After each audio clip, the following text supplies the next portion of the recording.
Hello, my name is Jason Hawkins. I am going to present addressing stressors for the Psychology of Resilience class.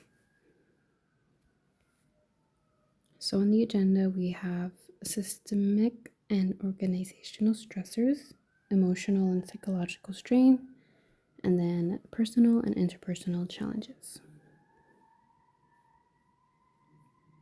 So the first one in the category of systemic and organizational stressors would be excessive workloads and staffing shortages. This is a major problem all across the country, except California.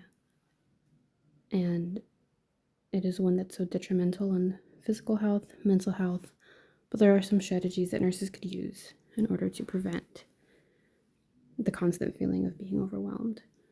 So some coping strategies include problem-focused coping. So this would include time management. So you're in your shift, prioritize what you have to do. Do what you have to do. Sometimes what you want to do won't get done. And that just comes with the maturity of nursing. You have a job to do, and we all know what our expectations are. So we also learn skills to prioritize the more important ones and kind of put the less important ones on the bottom of the list. And management should understand, hopefully. Another one would be emotion-focused coping. So this would be like social support, reaching out to others for emotional comfort and encouragement.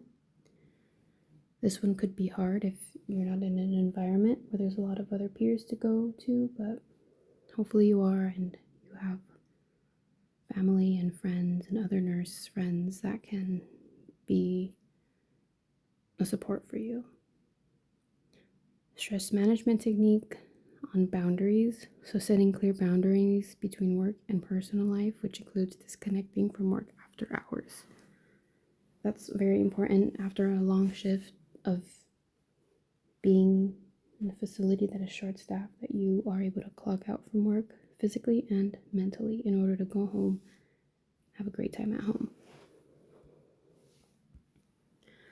Second is administrative burden. So this is burden from non-clinical tasks such as electronic health record documentation, which does take away from time spent on patient care, which can lead to feelings of frustration and inefficiency. So honestly, this is something that is pretty annoying, but it's very important.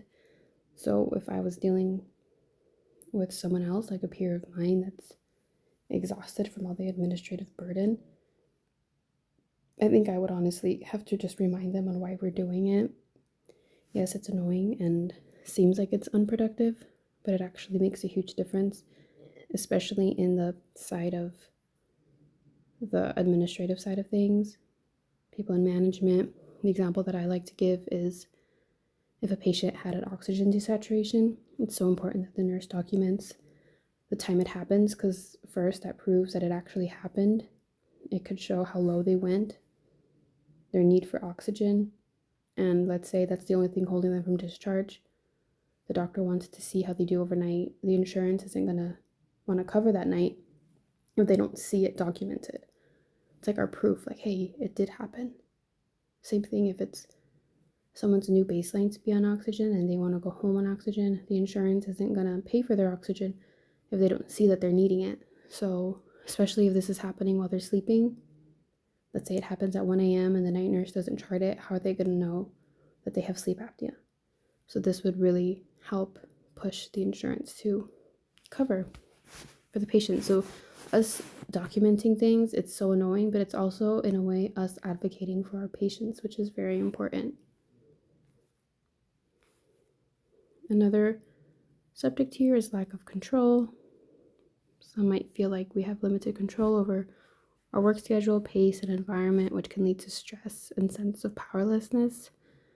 So what we want to do is focus on what we can control and differentiate between what we can and cannot influence. Also setting boundaries and learn to say no to non-essential requests and delegate tasks to prevent overextension. This also comes with setting clear boundaries between work and personal life. This is part of the second, so emotional and psychological strain. And this is going to be the constant exposure to trauma and suffering, we would want to practice mindfulness. So engage in regular mindfulness, meditation, and deep breathing, which helps us stay present in order to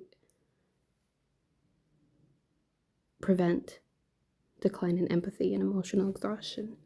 Journaling could also help reflect regularly on our experiences and challenges, which can actually reveal patterns and help us understand our reactions to things. So then when we go through that same thing again, we can reflect back on what we journaled.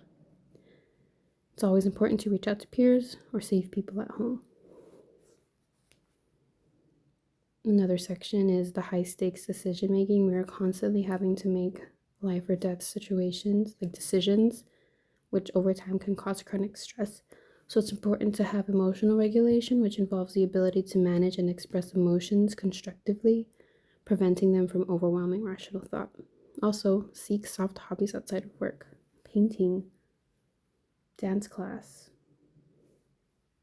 gardening, drawing, singing, joining a church.